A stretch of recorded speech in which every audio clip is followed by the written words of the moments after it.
So an escape characters are characters you can put into a string and make it do something without it being displayed like a string. So what does that mean? If you have \n inside of your string, it's as if you're pressing enter right then and there. If you have \t, that prints a tab. \quotation mark prints a single quotation mark. \double quotation marks prints just the double quotation marks. And \\/ prints the \/ character. This is really important for when we do our final, but we're going to go over that later. So let me show you what these look like. So print, let's go Zach, \n, James, \n, Stolter, Zach James Stolter. So \n. If I change these to \t, it's as if I'm hitting tab once. And the number of \t's corresponds to the number of times it gets tabbed. Yes, Michael. So I tried parentheses, high, \, high parentheses, and it's saying some that there. So you have high, \, high. Yeah. Oh, I forgot quotes. Yeah, you gotta have quotes in there. What do the quotes make this? Makes it into a what? String. Yep. And how do we know it's a string? Because it's letters, or it's light green. That's the big thing. It's light green. Because I could print. Oh, oops. Print high, \, high, and you get a totally different error. It thinks you're doing something else, but we're not going to get into that. Double quotation marks. So you can do Hamlet like this, \,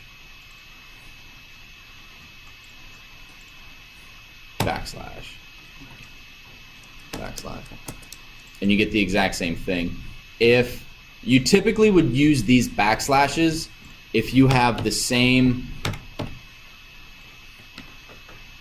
right? I have a little quotation mark and I want to use a little quotation or a single quotation mark throughout the whole thing. There is a slight difference, like I said, between the single quotation mark, double quotation mark, and the triple single quotation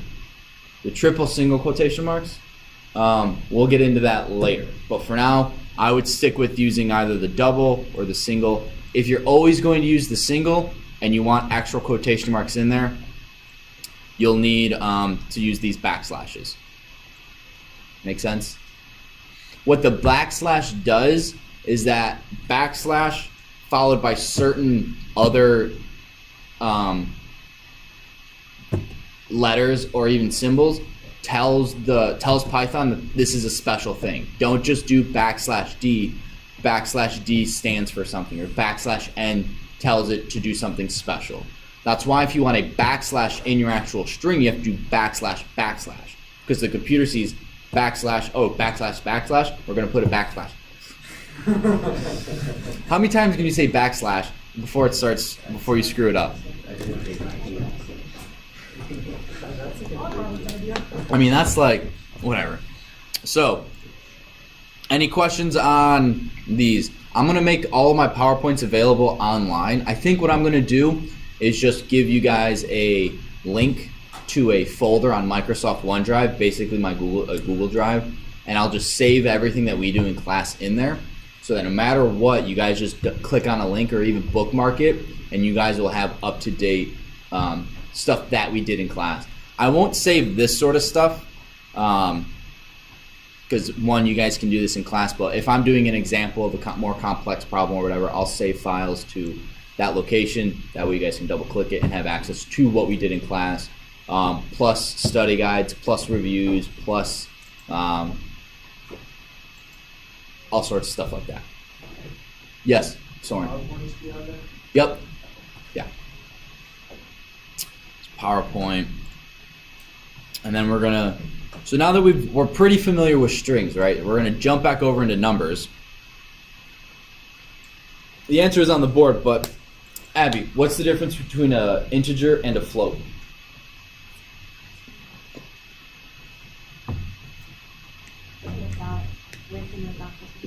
Which one has the decimal and which one does not? Correct. Yep.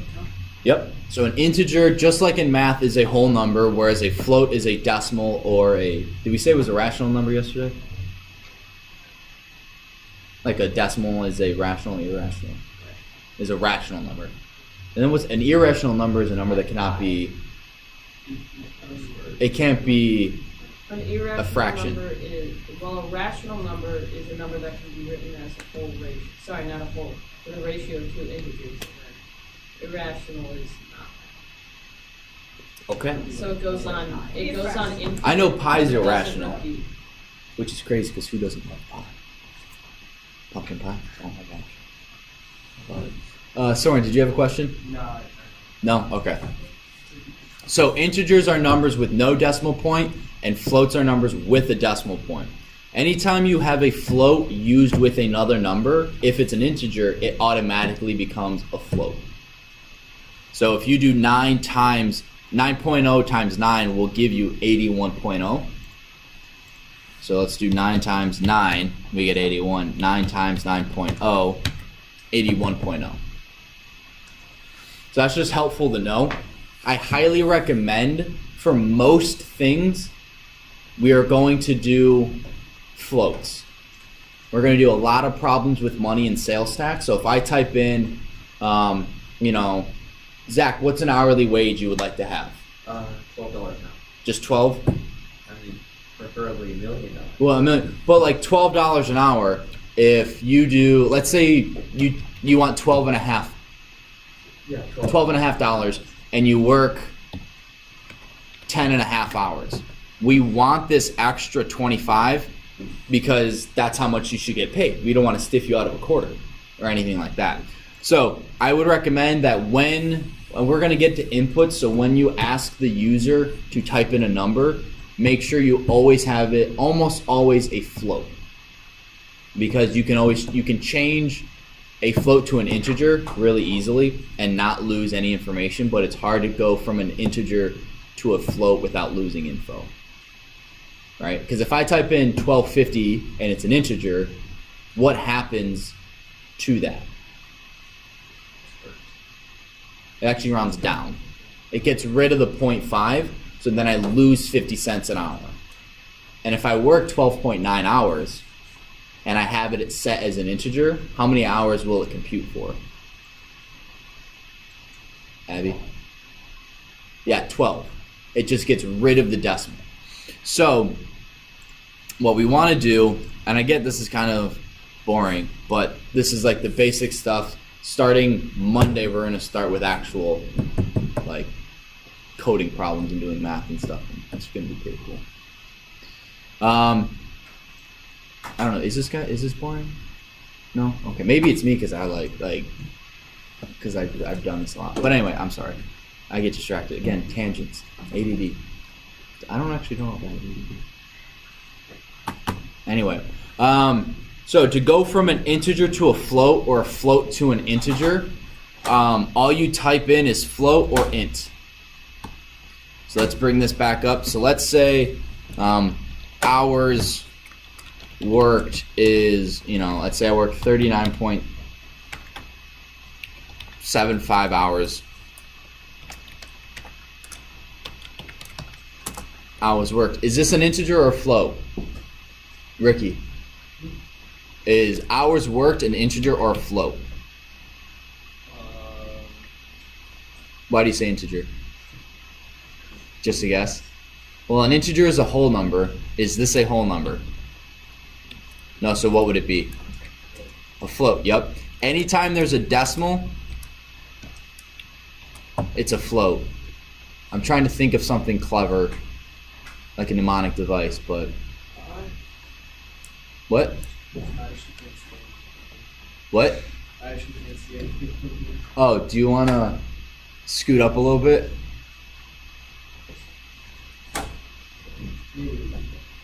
Yeah. If you have eye problems, you'll probably want to sit more at this table. Because if I make this too much... Maybe I can promote my own name. There you go. Because I can always make...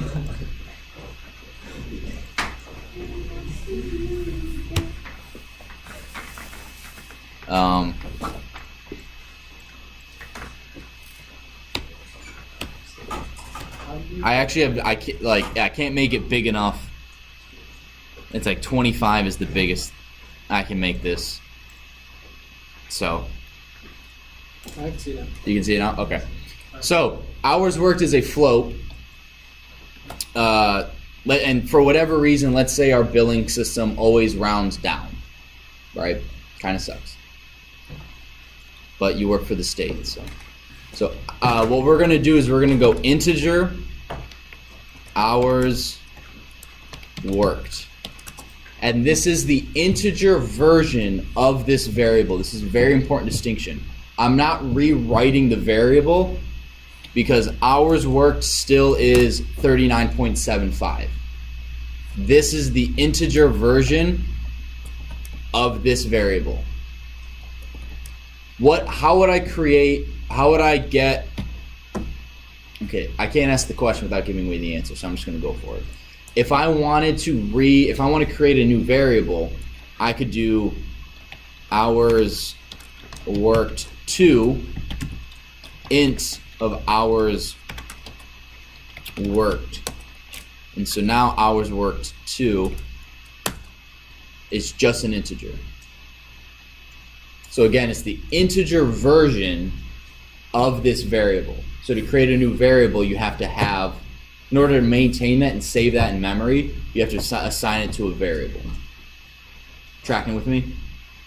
Now, what happens if I go, well, now I need the float version of hours worked 2. We go float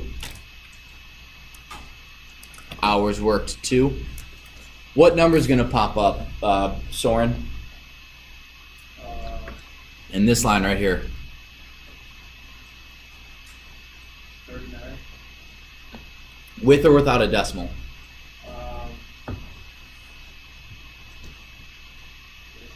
Okay, and what are the numbers going to be after it?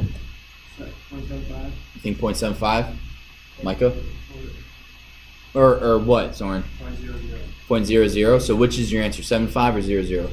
00. Micah? I was gonna say You're going to say 00? Who says 00? Raise your hand. Participate. Everybody, raise your hand or 0.75. Ricky. Are you doing that just No, to see if I'm right. Then no one else thought it was. right? That is true. It's 39, so 0.0, not 0.00. Who can tell me why? Micah. Because when you said you entered your hours worked, it would just automatically put it at 39. So when you put an hours worked again, you change that to an integer, and then you floated the next version of hours worked. So just put it to a decimal. Yeah, what it does is it's the float version of hours worked 2. Hours worked 2 is just 39. So so the float version of that is just adding a 0 to it because it's a whole number, nothing else. If you float an integer, you will always get 0.0. If you integerize, I guess, a float, you will always get what? Nothing. Yep, you take the decimal away. Now the cool thing about this is what if, I coded something and it's, age is 42. Do you guys think I can make that an integer and a float? No?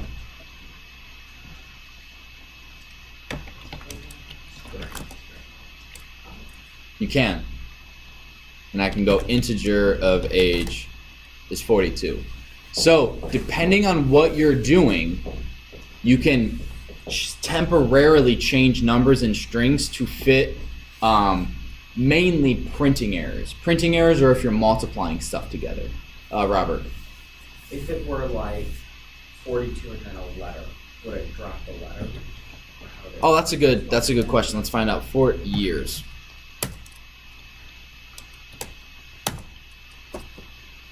Okay. Yeah. What this error is saying is we cannot convert a string to float because these are not numbers. And it's the same thing if you do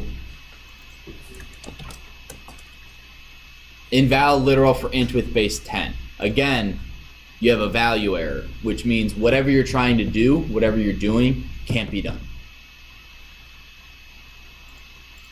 Now, what if I need the string version of a number?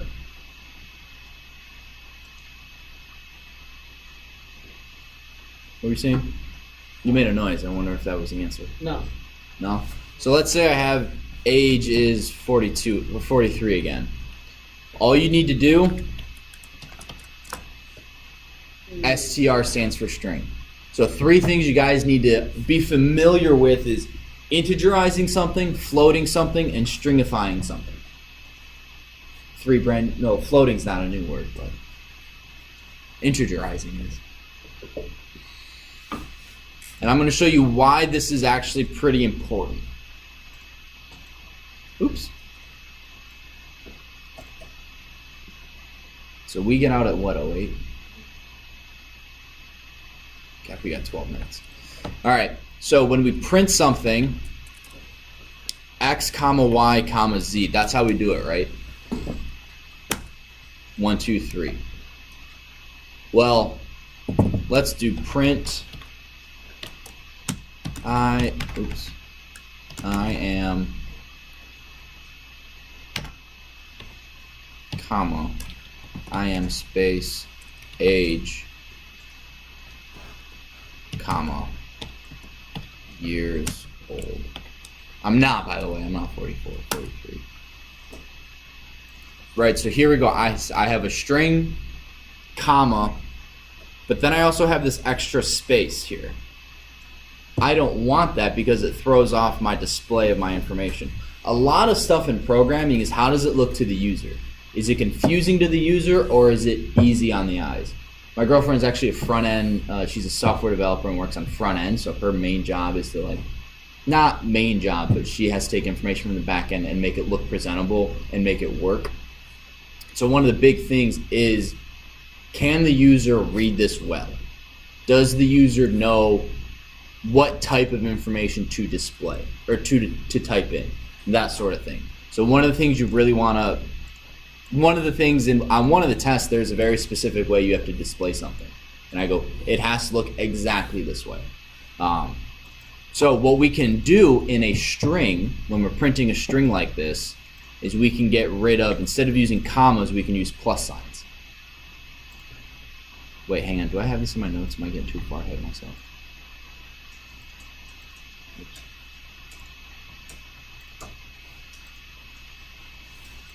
Yes, I'm getting ahead of myself. But, no, we should. No, for now, we're just going to stick with this. Use commas. You can technically add strings together. It's called string concatenation. It's not adding strings. Because in programming, adding refers to numbers. Concatenation refers to strings. Okay? Make sense? Yes, no, maybe so. Do you guys have any questions, comments, concerns? Want me to go over anything? Want me to show you guys anything again? Because if you have a question, I'd bet money someone else has the exact same question.